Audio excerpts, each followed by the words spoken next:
Tito explicó muy bien lo que significa la paciencia, así que no voy a repetir eso. Y ese versículo habla mucho de la paciencia, habla de la tolerancia y del perdón.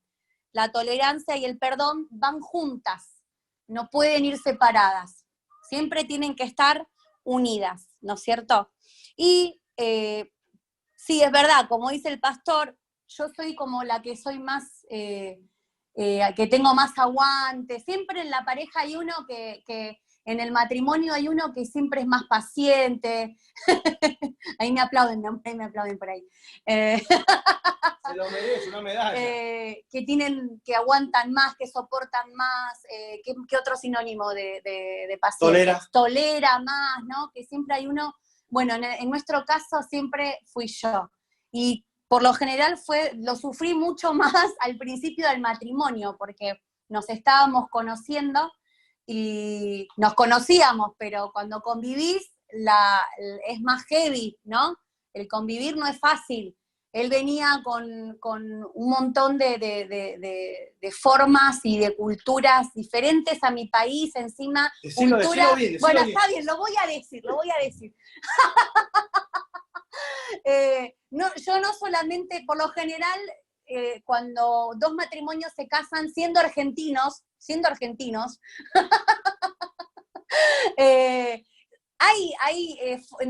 la manera, son muy diferentes los dos, ¿no? Por las maneras como fueron criados, cada uno vivió diferente crianza. En mi caso, no solamente tuve que vivir también el cambio de familia, sino cultural, porque él era encima de otro país, así que yo puedo dar cátedra de esto. Puedo dar cátedra porque no solamente tuve que adaptarme al matrimonio, no solamente a la cultura de él familiar, sino que también de otro país. Recuerdo que una vez estábamos en una fiesta, no sé si fue Thanksgiving o Navidad, y era la primera vez que iba a la casa de mi suegra, y de momento empiezo a escuchar que ella empezó a gritar, Ángel Juan, ¿no? Dejá de hacer eso, qué sé yo, le gritaba a mi cuñado, y yo me reasusté porque pensé que se estaban peleando, y no estaban peleando, estaban jugando, estaban bromeando, y esos son muchos choques culturales que encima yo tuve que vivir de país, diferentes países, no solamente de familias diferentes, sino que también tuve que vivir en las culturas, ¿no? En la comida, en maneras de hablar. A veces yo decía palabras que eran muy malas palabras. Ay, sí, suegra, yo estoy re chocha, y chocha era una re mala palabra. Entonces, por eso digo que yo puedo dar cátedra de lo que son, ¿no? Adaptarse al matrimonio, a países y todo eso, diferentes. Entonces, sí, fue difícil para mí, fue muy difícil tener que soportar y aguantar un montón de cosas, pero yo sé que esto tiene que ver mucho también de la manera en cómo yo fui criada. En mi familia, yo vi mucho eso con mis viejos, ellos se retoleraban a full, tanto que se iban al cuarto a matarse, ¿no? Se peleaban mal, nunca nos enterábamos,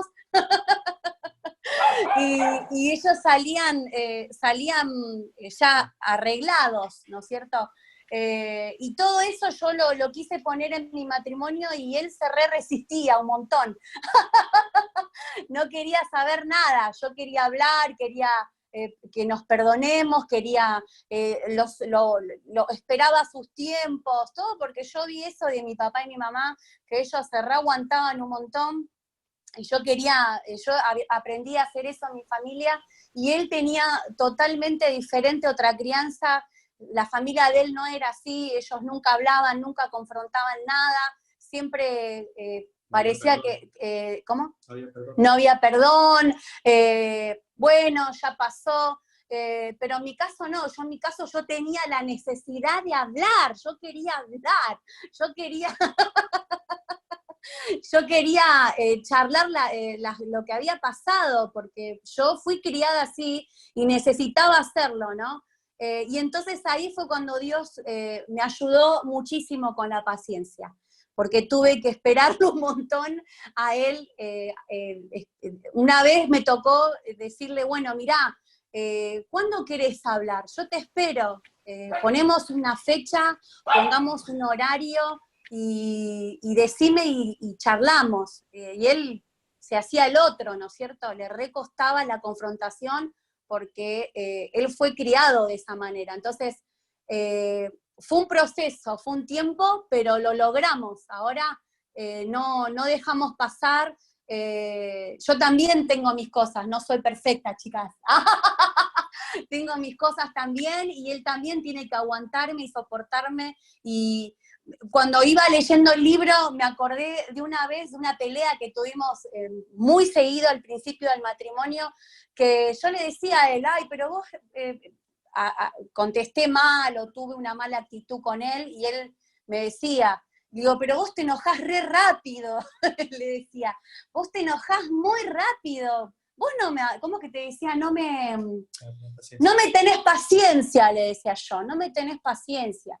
Y cuando leí esa parte en el libro, me sentí tan identificada en los primeros años de casada, porque fue algo que lo hablamos mucho y fue muy constante. Cada vez que él se enojaba, yo le decía eso, vos no me tenés paciencia, te enojás muy rápido. Y justo este libro habla mucho, una parte de eso, ¿no? De tenernos paciencia, de soportarnos, de no enojarnos. Y en el libro habla también de que nosotros cuando no nos enojamos muy rápido, ¿no? Y enseguida estamos mal y hacemos sentir mal al otro y hacemos sentir que estamos muy enojados, es porque no estamos viviendo este capítulo de Colosenses 3 del 12 al 13. El que no está viviendo de verdad este versículo y este capítulo es por eso que te enojas, ¿no? Porque cuando vos entendés y este versículo de verdad y lo vivís, tu corazón empieza a cambiar, empieza a moldearse. Dios, yo sé que tiene que romper a veces muchas cosas en nosotros, pero eso es lo que hace que nosotras podamos vivir de verdad este capítulo, Colosenses 3, ¿dije bien? 12, 13, amén, porque tiene que ver mucho con todo. Ahora, ahora el 13 se une mucho a lo que es el 12, ¿no?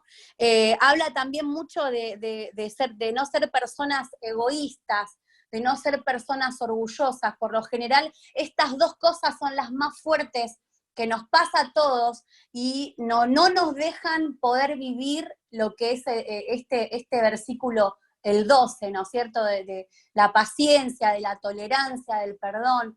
Nos cuesta mucho el orgullo, nos cuesta un montón lo que es ser egocéntricos, ¿no es cierto?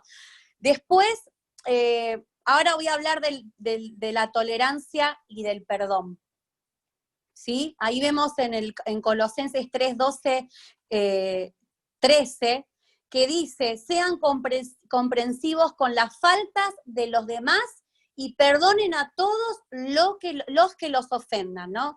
Tolerar significa soportar, no sé si vos dijiste ya eso, ¿no? Tolerar significa soportar, y esto aparece mucho en Lucas 9, 11, y en Primera de Corintios 4, 12 habla de esta palabra soportar, aguantar, ¿qué más? No, ya dije aguantar. Bueno, y no solamente yo sola o él solo, sino que tiene que ser algo mutuo. Esto tiene que ser de parte de los dos. Yo sé que siempre hay uno que es más tolerante, pero en este caso tenemos que hacerlo los dos. Los dos tenemos que ser tolerantes y aguantar, ¿sí? Después dice que la palabra perdonar tiene dos nombres en el Nuevo Testamento. No sé si me van a salir bien porque son nombres muy raros. El primero es charizomenoi, que significa dar libremente o dar con gracia. No exigimos un pago, sino que lo tratamos mejor de lo que, de lo que se nos merecen. Cuando a veces nos lastiman o nos piden perdón, nosotros automáticamente decimos, te la voy a hacer pagar. Te voy a hacer pagar lo que me hiciste. Y acá, en esta versión, o en esta palabra, que no sé si es griega o qué será, que es griega, dice que no, que esto significa dar libremente gracia, que la gracia ya sabemos lo que significa favor inmerecido, y no exigir ningún pago. Al contrario, sino que los tratamos mucho mejor. Qué difícil que es cuando te lastiman, cuando te hieren, tener que hacer esto, ¿no es cierto? Y esto solamente lo logramos buscando a Jesús y pidiendo que Él nos ayude a poder quitar todo dolor, toda herida, ¿no es cierto? Después hay otra palabra que se llama charizomai, que es perdonar y no devuelve mal por mal, sino que bendice. Es muy parecido al anterior, ¿no es cierto? Que no es devolver mal por mal, ¿no? Bueno, me hiciste esto, ahora vas a ver, te voy a dar con la misma y voy a pagarte mal y te voy a hacer pagar como el otro nombre griego y este nombre, los dos nombres griegos te las voy a hacer, ¿no es cierto? ¿Cómo es, mi amor? El charimosenoi y el otro charizomai, los dos te voy a hacer pagar. Pero en realidad no es cierto? Tenemos que ser como dice acá, en vez de pagar mal por mal, sino bendecir a la otra persona. Y esto, de la única manera que lo podemos lograr, es en Jesús. Dios es el único que nos puede ayudar a bendecir a la otra persona, nos puede ayudar a tener gracia sobre la otra persona cuando nos lastiman, cuando nos hieren, y encima tratarlos mucho mejor. Eso es súper difícil.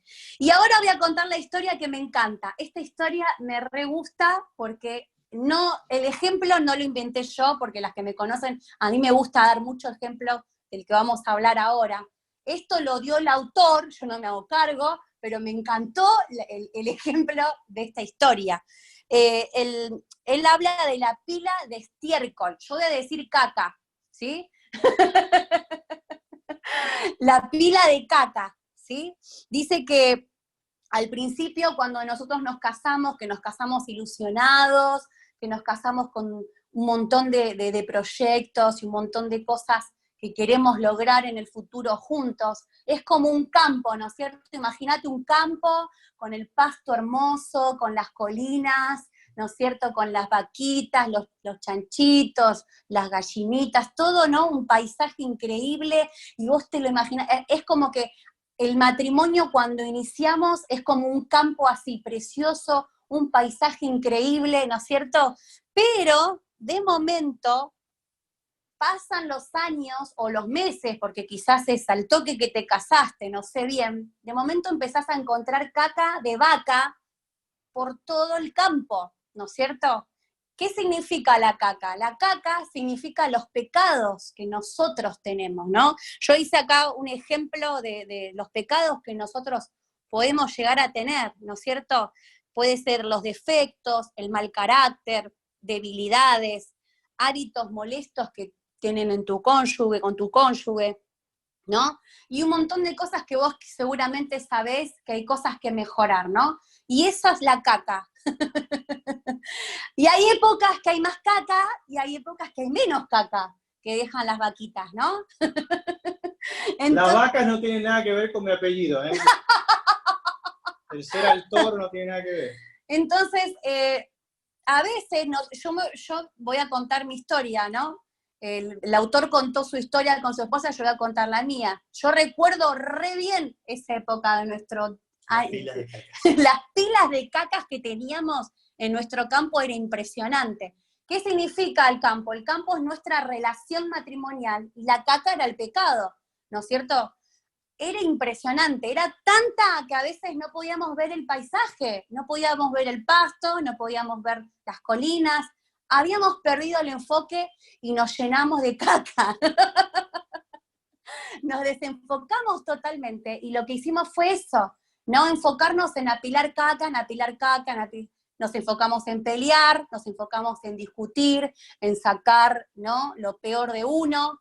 Y qué triste es el darnos cuenta de eso, ¿no? De no trabajar la tierra, de no quitarla, de no limpiar la caca que está ahí, sino de correrla, de ponerla, porque la caca va a estar siempre, pero depende de nosotros disminuir la caca o abundar la caca. Entonces, me acuerdo muy bien cuando nos dimos cuenta del enfoque y empezamos a trabajar sobre nuestro matrimonio y empezamos a pedirle a Dios que nos ayude a que podamos sacar ese pecado, ese mal carácter, eso que nos impide poder ver de verdad el paisaje de nuestra relación, de que el pasto esté hermoso, de que las flores florezcan, de que las colinas estén hermosas. Y fue difícil porque a veces hasta nos llegó a gustar ver tanta caca, ¿no es cierto? Pero cuando nos dimos cuenta del enfoque, de que nuestra relación es estar trabajando juntos, de limpiar la caca juntos, correrla del campo, empezar a trabajar la tierra, ¿no?, de trabajar en las flores, en trabajar en los animalitos que estén bien cuidados, y los animalitos son los hijos. ¿No? Y todo eso, ahí fue cuando nosotros empezamos a ver a Dios en nuestras vidas, y ahí empezamos a vivir lo que dice este versículo, que desde que Dios nos eligió, de que somos santos y de que somos amados, amén. Y esto se gana buscando a Jesús y viviendo este versículo en carne propia. Cuando vos lo vivís, vas a ver. Y me faltó una parte más de la caca. Como la caca siempre va a estar, ¿qué hicimos nosotros con mi esposo? Creo que el autor habla de algo muy parecido. Que tratamos de correrla, porque la caca siempre va a estar. Disminuyó un montón, pero no está en el paisaje, está en un cuarto. Y esa caca que está ahí son situaciones que vos y yo necesitamos confrontar con nuestros esposos. Y a veces no es fácil tener que hablar de ese pecado o hablar de esa situación que sabés que está recontra mal y preferís evitarla.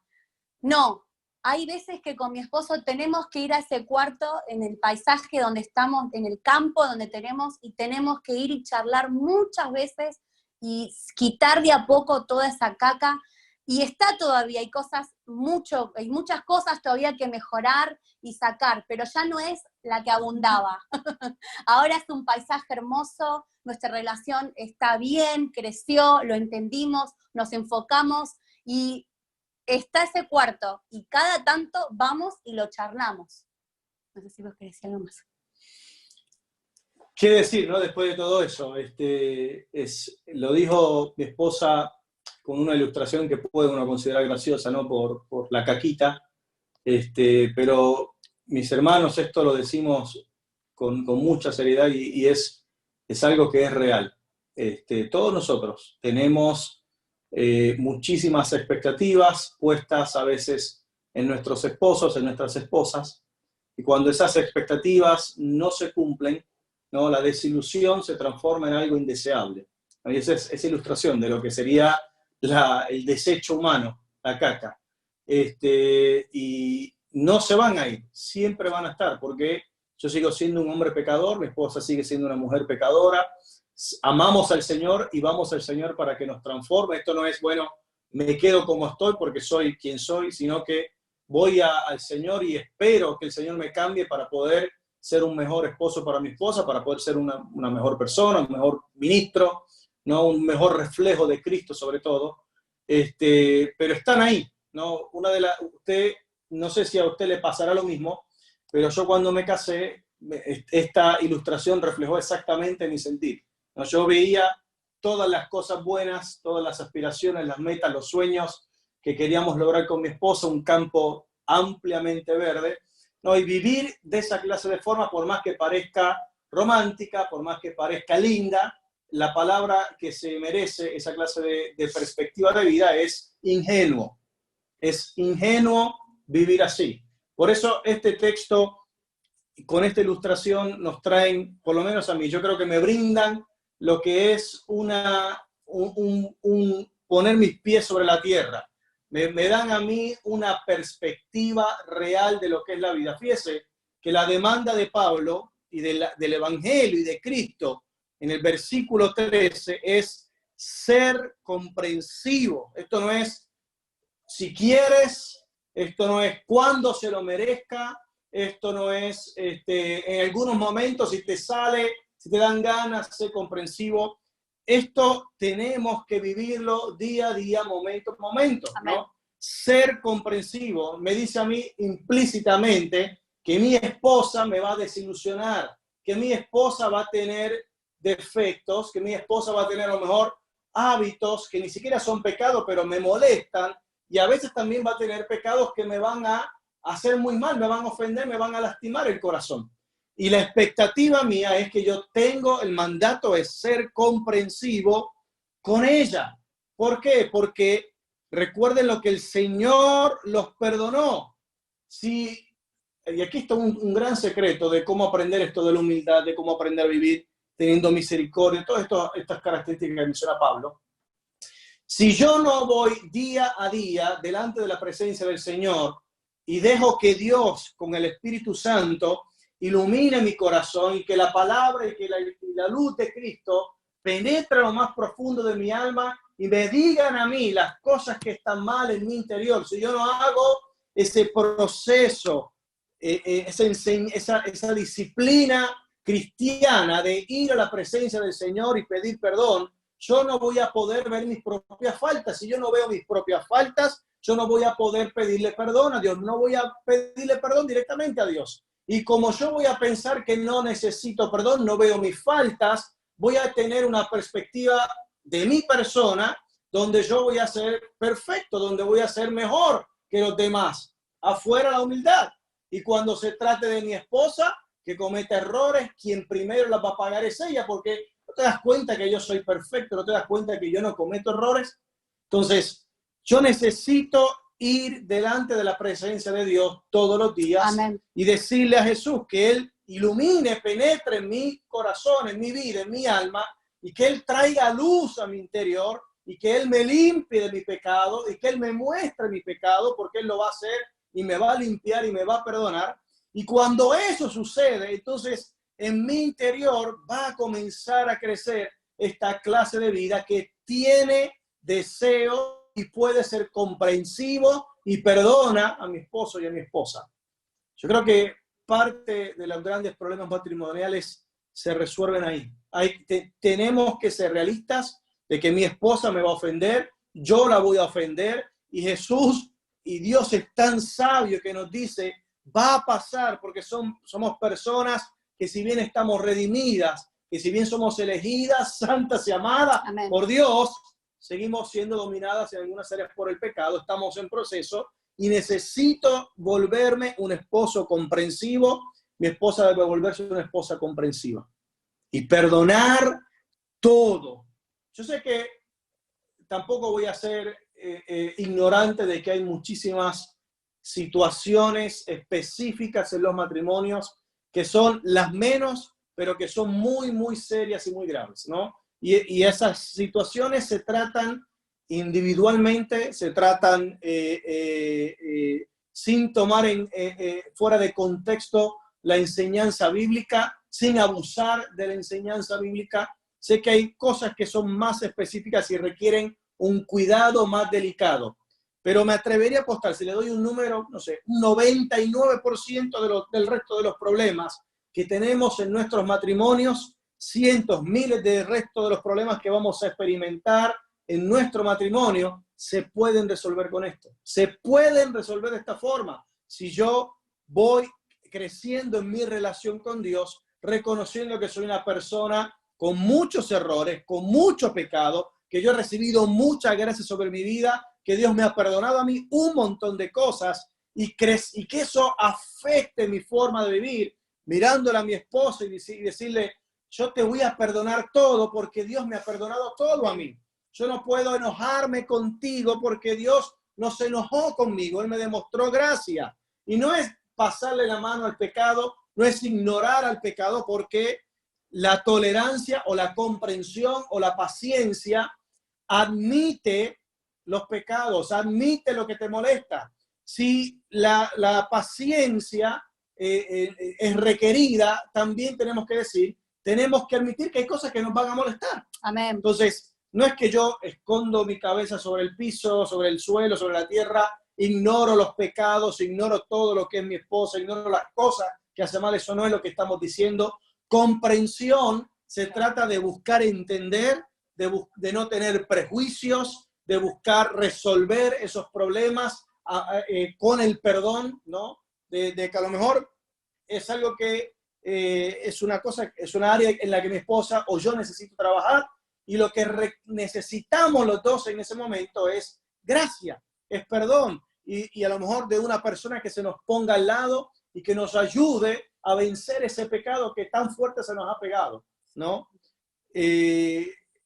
Estoy seguro que si nosotros pudiéramos crecer en esta relación con Dios, porque es lo que me pasó a mí, es lo que le pasó a mi esposa, a medida que fuimos creciendo en nuestra relación con Dios, fuimos creciendo en amor hacia el prójimo. Juan dice, la persona que diga que ama a su prójimo, pero la persona que diga que ama a Dios, pero no ama a su prójimo, está mintiendo. Y por mucho tiempo yo vivía como realmente un mentiroso, porque yo decía amar a Dios, pero por otro lado le tenía en cuenta todos los pecados a mi esposa y se los recordaba todos los días. Y le decía a ella cómo era una persona que tenía malos hábitos, que tenía mucho pecado, y cómo yo me ponía en una posición de orgullo, de altivez, de arrogancia, ¿no? Y ahí es donde en la arrogancia, en la altivez, en el orgullo, uno está demasiado enfocado en los errores de otros, ¿no? Porque mira a las personas en una posición elevada. Pero cuando uno está viviendo en la gracia de Dios, reconociendo que yo también, yo soy un pecador, necesito perdón, necesito gracia, entonces voy a poder ver, voy a desarrollar esta cualidad que ve a mi esposa con ojos de gracia. Amén. Y la voy a perdonar. Y Amén. Le voy a dejar de tomar en cuenta sus faltas como que son el problema más grande de nuestro matrimonio. Y voy a dejar de verla como que no, el problema de nuestro matrimonio sos vos. Si vos cambiaras, si vos hicieras esto, si vos fueras a la iglesia, si vos... No, mi hermano, la Biblia hoy nos dice que tenemos que crecer en la comprensión de las faltas de las personas. Tengo que saber que las personas me van a desilusionar. Mi esposa me va a desilusionar, yo la voy a desilusionar. Esto ha sido una de las cosas que con mi esposa lo hemos charlado muchas veces y nos lo decimos y nos lo hemos dicho con lágrimas, pero es una realidad. Yo no voy a ser el hombre que va a poder satisfacer todos los deseos de mi esposa. Por más que eso suene una idea hermosa y romántica, es ficticia, es mentira. Quien va a llenar todos los deseos de mi esposa es Dios. Entonces, mi trabajo como esposo es llevarla a la presencia de Dios, que ella ame a Dios más de lo que me ama a mí, porque si ama a Dios sobre todas las cosas, a mí también me va a amar.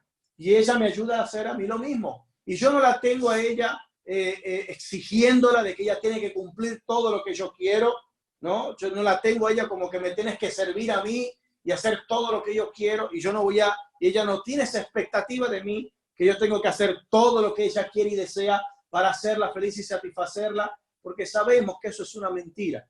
Eso es algo que el mundo nos ha mentido, es una filosofía del mundo que nos dice que tenemos que encontrar la clase de persona que nos haga feliz. Es mentira. Si vamos de matrimonio en matrimonio, de persona en persona, de relación en relación, a lo mejor podemos sacar un poco de gratificación personal, pero no vamos a estar envueltos en lo que la Biblia llama gloria.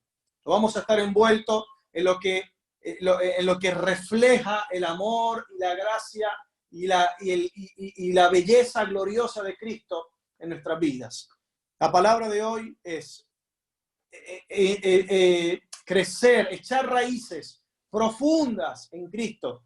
Y esto no es solamente hacer la oración de fe, esto no es solamente creer que Dios existe, creer que Dios es real. Esto es arrojarme al Evangelio con todo lo que soy y decirle, Señor, sin ti yo no puedo cambiar, no puedo perdonar, no puedo ser comprensivo. Sin ti soy una persona impaciente, arrogante, airada. Yo necesito de ti. Para que esto se haga realidad en nuestras vidas, mi hermano, se necesita un milagro.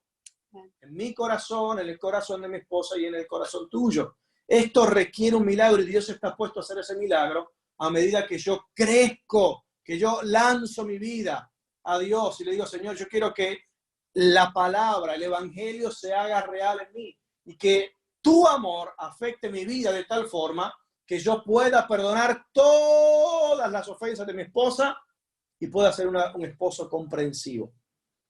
Cuando vivimos de esa forma, mi hermano, lo que experimentamos, como dijo mi esposa, van a haber momentos de aspereza, momentos donde vamos a pisar bosta, pero no es el todo del matrimonio. Y hay un lugar donde podemos llevar eso y ese lugar se llama gracia. Y ahí los dos lidiamos con eso, admitimos cuando nos duele, nos perdonamos cuando hicimos algo que estuvo mal, pero en ese momento pedimos la gracia de Dios y nos volvemos a recordar algo muy importante. Por más que yo que haya cometido un pecado, por más que ella haya cometido un pecado, yo no la voy a dejar a ella y ella no me va a dejar a mí. Constantemente nos afirmamos en esa verdad. Nos afirmamos a que vamos a estar unidos, casados y vamos a ser felices. Vamos a intentar hacer lo mejor que podemos hacer en Cristo para hacernos felices el uno al otro. ¿Cómo lo hacemos? Nos arrojamos a Cristo. Somos comprensivos y nos perdonamos. Esto, yo sé que podremos charlar de esto por horas, sino por días y semanas. Y sé que, le vuelvo a recordar, no soy ingenuo, sé que hay dolores profundos que están sufriendo o que han sufrido, a lo mejor ustedes como pareja, como esposos. Cada uno de ellos requiere la medida de gracia de Dios que se pueda aplicar a esa situación. Hay algunos que son demasiado dolorosos y requieren un proceso sumamente delicado. Si ustedes quieren ver a Dios hacer algo en sus matrimonios, también no vamos a ser ingenuos y pensar que no hay matrimonios que se separan. Lo que sí sabemos es que eso no es el diseño, ese no es el destino que Dios quiere para los matrimonios. Eso no es lo que Dios quiere para las personas. ¿Por qué? Porque la Biblia me enseña que Dios quiere que todas las personas puedan ser salvas. Algunos lo van a rechazar, pero cuando lo rechazan, rechazan el amor de Dios. Rechazan a un Dios que está dispuesto a amarlos, a sostenerlos, a elegirlos, a santificarlos. Entonces, si hay esas situaciones que sabemos que pasan, que sean las menos. Sabemos que se pueden minimizar, sabemos que se pueden resolver muchos de los problemas matrimoniales si aplicamos esta gracia que la Biblia nos da a nuestras vidas. Amén. Esa gracia de saber que yo soy elegido, que soy santo en la presencia de Dios, en la justicia de Dios, que Dios me ama a mí incondicionalmente, nunca me va a dejar, nunca me va a abandonar, nunca voy a hacer un pecado tan grande que Dios me diga, mira, de aquí en más no te voy a poder perdonar, ya la embarraste demasiado, fueron demasiadas veces. Dios nunca dice eso, Dios nunca nos cierra los brazos. Quien se cierra a Dios soy yo, es el hombre. Y de la misma forma voy a vivir esa vida, la voy a vivir con mi esposa. Amén. Y esa vida la va a vivir ella conmigo. Vamos a vivir una vida y un matrimonio fundado en la gracia de Dios. Y la gracia es ser comprensivo con las faltas de los demás y perdonar, y perdonar, y perdonar, insistir en el perdón. Y si hay situaciones muy dolorosas, si hay situaciones muy delicadas que ustedes han vivido y a lo mejor piensan, ¿será que esto se aplica o no se aplica o tiene duda? Mándenos un mensajito, llámenos, hable con nosotros, con los pastores Alejandro y Mari, con los pastores Diego y Marcela, acérquese a nosotros y nosotros lo vamos a aconsejar, vamos a charlar con usted y le vamos a decir lo que diría Dios en ese caso. Y si no lo sabemos, vamos a acompañarlos, vamos a orar por ustedes hasta que Dios nos revele su voluntad para su matrimonio. Amén. Sabemos que hay situaciones muy extremas, pero no es el caso de lo que estamos hablando hoy. Estamos hablando de situaciones que para mí se pueden resumir en el 99% de nuestros matrimonios, del 99% de las situaciones normales que experimentamos y donde podemos aplicar esta palabra: gracia, tolerancia, comprensión, perdón, donde yo puedo ser comprensivo con mi esposa. Tengo que saber que ella me va a lastimar, yo la voy a lastimar y en ese momento vamos a aplicar gracia a través del perdón. Amén. Muy bien,